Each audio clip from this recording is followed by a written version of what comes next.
Olá, sejam bem-vindos ao Face do Poder do Hoje News. Hoje recebemos o advogado especializado nas áreas civil e agrária, Dr. Djalma Pereira de Rezende. De origem simples, teve uma infância pobre e sofrida em uma fazenda, mas hoje é um dos operadores do direito mais requisitados de Goiás e no país. Homem solidário e um atento observador do cenário político, econômico e social brasileiro. Nunca se esquiva de uma boa conversa. Seja bem-vindo ao programa Face do Poder, Dr. Djalma. Muito obrigado pela oportunidade que vocês estão me dando de falar com vocês, né? Sabe que eu sempre quis estar aí, ou aqui, né?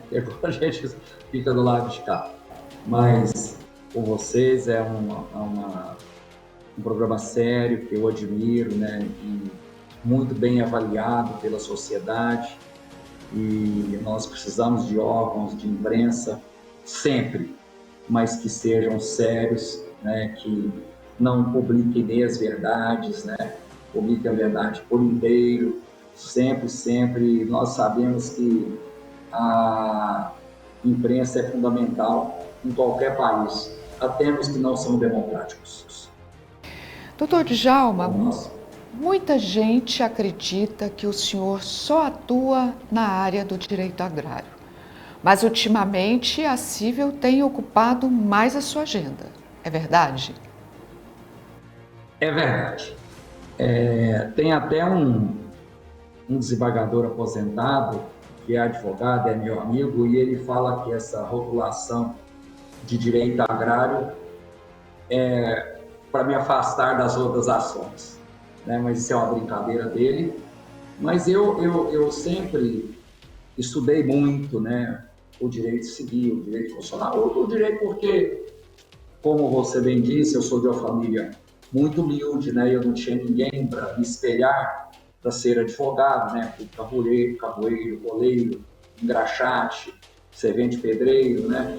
E eu estudei um dos maiores juristas do país, e eu considero do mundo também, que é o Afonso de Miranda. Eu estudei as obras dele, 11 anos, 10 horas por dia. E as pessoas até imaginavam que eu tinha aquele afinco pelo estudo para que eu prestasse concurso ou alguma coisa assim. E não era o meu objetivo. Eu nunca prestei concurso, nunca coloquei meu nome à disposição da ordem para ser nomeado desembargador ou ministro, e muito menos a disputas partidárias que não fosse classista. Bom, falando em direito, obviamente, o direito agrário em Goiás teve um dos maiores especialistas na área, que foi o professor Paulo Turmin Borges, falecido em 1997, aos 83 anos. O senhor se inspirou nele no início da sua carreira, principalmente dentro do direito agrário? Claro, para mim, o maior jurista desse país na área agrária. Tem outros juristas que naturalmente eu estudei obras deles também, mas para mim o professor Paulo Turmin, que tem a honra de ter essa foto aqui, era uma pessoa assim, ímpar, estudioso ao máximo por exemplo, eu fiz uma petição hoje aqui junto com a doutora Clésia, que é advogada aqui do escritório também. Nós saímos aqui hoje quase 5 horas da manhã, né? E já estamos no batente de novo. E o professor Paulo Turmin era assim, um homem muito dedicado, né? Assim, e um exemplo mesmo do direito, né? Assim, eu conheço votos de desembargadores e até de ministros embasados em obras dele, era assim, um orgulho para nós goianos, embora eu não fosse goiano, eu era de Tupaciguara, né?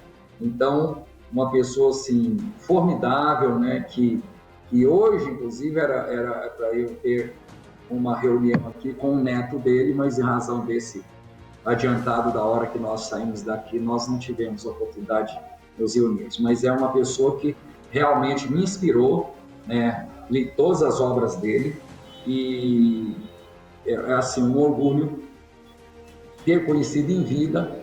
E quero confessar aqui uma situação muito interessante, que eu estava estudando na universidade, fazendo uma especialização em Direito Agrário, e o professor Benedito Ferreira Marques, que o professor Paulo Tormin já tinha falecido, e ele me pediu dinheiro para eu comprar a biblioteca dele. E eu doei a biblioteca do professor Paulo Tormin para a Universidade Federal. E se eu soubesse que eu não quis, assim, procurar as pessoas, filhos ou a esposa, para comprar a biblioteca, eu achei que era uma afronta. Mas aí ela resolveu vender, e a Universidade Federal, e eu dei de presente para a Universidade Federal, é uma excelente biblioteca com quase 12 mil volumes. E eu tenho uma dorzinha lá no fundo do coração de não tê-la aqui. O que é que Deus mesmo, eu sei que seria muito bem cuidado. E sei também, como eu, o carinho que ele tinha pelas obras jurídicas, né, naturalmente, de todos os jurisconsultos. E voltando ao Ponce de Miranda, eu tenho orgulho de ter estudado as obras dele, e tenho aqui, inclusive, a coleção dele de 60 volumes, que é o Tratado de Direito Privado, que ele é o maior autor de obras jurídicas do mundo, de uma coleção só, se chama Tratado de Direito Privado. Então, ele tem outras obras, Comentário do Código de Processo Civil de 39, 73, né? Então, inúmeras obras, pareceres, né? Comentários à Constituição. E, por incrível que pareça, ele, até hoje, é o autor, ele estaria completando 102 anos agora. Até hoje, ele é o autor mais citado da primeira à última instância. Doutor Djalma, amanhã ocorre em todo o país eleições para as seccionais da Ordem dos Advogados do Brasil nos estados. Na sua avaliação, por que esta disputa desperta tanto interesse da classe do Poder Executivo? Eu entendo que primeiro já aconteceram em outras capitais, já tiveram eleições, mas a nossa, inclusive, eleição aqui é amanhã. Eu tenho, assim, comigo, porque a OAB é uma instituição muito forte, muito bem representada, e não estou gostando da atuação da OAB nesses últimos tempos, que ficou meio político-partidária, entende? E com isso, você afasta a sociedade do seio da OAB. E ela é uma instituição forte que sempre foi a voz e a vez da sociedade. E nos últimos tempos, não estou falando da nossa ordem, o nosso presidente aqui vai deixar, segundo mandato dele, e ele vai deixar um legado fantástico, tanto para a sociedade como para a ordem. Mas eu tenho, e eu estou falando aí, essa política que nós já tivemos aqui no passado, um problema com isso, e tivemos agora recentemente essa partidarização do presidente nacional da OAB, envolvendo a política, porque você ganha uma visibilidade ao administrar a ordem. Então, eu acho que, respondendo a sua pergunta, efetivamente, eu entendo que esse aparecimento, essa exposição midiática que existe sobre os presidentes, não só das sessões, mas como do Conselho Federal, né, ela deixa transparecer muito poder. E o Poder Executivo, naturalmente, sabe que a ordem é uma fiscal como a mídia, como a mídia o é, a OAB também é uma fiscal em favor da sociedade, em prol da sociedade. Então, essa partidarização tem me deixado muito preocupado. Nós já tivemos isso aqui com um presidente que abandonou a presidência para ser secretário de governo, e eu penso que isso tira muito a nossa credibilidade.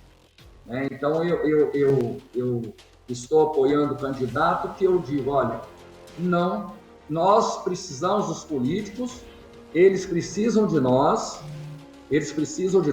em prol da sociedade, mas não de partido, porque o meu partido é a Ordem dos Advogados do Brasil. E qual a sua perspectiva, a sua expectativa para a escolha do novo presidente nacional da OAB, que vai substituir Felipe Santa Cruz em 2022? Eu falo que é o único presidente do Conselho Federal que eu não o conheço pessoalmente. É o primeiro. Mas eu penso que como assim, nós temos discussões travadas nesse sentido da politização da ordem, isso está sendo muito repudiado pelos próprios colegas advogados como pela sociedade. Então eu penso que o novo presidente ele vai ser mais voltado para a própria ordem, que, repito, é a voz e a vez da sociedade, como a imprensa é. Agora eu vou entrar um pouco aí nesse trabalho pessoal do senhor. O senhor é um profissional bem-sucedido, ama ajudar as pessoas e instituições que trabalham na proteção social aos mais vulneráveis, mas mesmo sendo um personagem conectado aí com toda esse contexto social, o senhor não dá publicidade a essas ações. O senhor tem alguma razão pessoal para não fazer isso? É discrição ou é do seu comportamento mesmo? Eu às vezes divulguei alguma coisa, a pedido da própria mídia, que pensa que você fazendo isso, você incentiva outras pessoas a fazerem o mesmo, né? Então eu penso que as questões que eu ajudo, por exemplo, eu me lembro que uma vez saiu uma reportagem sobre as minhas ajudas ao Hospital de Câncer de Barretos, né, que cheguei a ser o maior doador de pessoa física do Brasil lá, e aí vieram comentários, por que eu não doava para o Hospital de Câncer de Goiânia, que era o Araújo Jorge? Com muita vontade, eu ajudava sim. Eu ajudava lá, eu ajudava aqui. É que lá, essa publicidade vazou, essa ajuda vazou, né? E já ajudei muitas pessoas, assim, anonimamente, né? Então, eu me sinto muito bem com isso, né? Como você mesmo disse, eu venho de uma família muito pobre, né? Digo, fui cavoeiro, fui oleiro, fui engraxate, e essas coisas assim, eu procuro, eu vou dar um exemplo aqui, de uma questão que eu gastei uns 300 mil reais, já deve fazer uns 15 anos, valores daquela época. Aqui nós estamos no andar de cima, o meu escritório é uma casa, e lá embaixo eu passei e vi no jornal assim, que uma pessoa com AIDS estava sendo despejada de um viaduto. Morava embaixo de um viaduto e tinha a história lá que era um cidadão que criava 2 sobrinhos que a mãe tinha falecido de AIDS. E que eles estavam, na realidade, sendo despejados embaixo de um viaduto. E aí eu vi que lá também comentava sobre 4 instituições que davam guarida às pessoas com AIDS. E aí eu vi aquela matéria, me comoveu, chamei 2 pessoas aqui do escritório e mandei providenciar uma casa para aquela família. Então, primeiro eu liguei para uma pessoa que eu tinha confiança, que era uma freira que vem no fundo do escritório, do Colégio São José, irmã Rita, que eu queria saber dela se aquelas instituições eram sérias. Então, eu mandei doar para aquelas instituições R$50.000 para cada uma delas. E depois, mandei comprar uma casa para aquelas crianças e para os tios que cuidavam deles. E aí o tio, vindo da roça, ele tinha quebrado a mão com um coice de vaca, e depois mobiliei a casa, era bem na porta de um ponto de ônibus, e ninguém nunca soube, eles sabem que é o doutor que deu aquilo para eles. E também as instituições de caridade. Né? É bacana, né? Porque até pessoas que foram fazer foram distribuir, que eu nunca vou. Eu não, mesmo essa doação para o Araújo Jorge, por exemplo, também mandei levar uma vez um cheque e disseram para duas advogadas do escritório que era a maior doação de pessoa física que eles já tinham recebido naquela época, está fazendo 12, 13 anos. Então, assim, o que você faz bem é que o primeiro carro que eu comprei, que eu estudei sem ter dinheiro para pegar ônibus, a hora que eu abasteci o carro, eu dei uma gorjeta pro frentista. Então, acho que é da pessoa, né? E fico feliz para encerrar esse ponto, que eu... a minha filha até me disse isso, que eu enfrento um câncer desde 97, mas estou bem de saúde, graças a Deus, mas hoje eu trato na Rede D'Or. E a minha filha disse, porque nós nunca tivemos na nossa família ninguém que faleceu de câncer. Então, é uma família numerosa. E aí a minha filha falou assim, o que mais me admirou no senhor é o senhor dizer, por que eu, que tanto ajudei o hospital de câncer, os hospitais de câncer, que é de Cuiabá também, aconteceu isso comigo, né?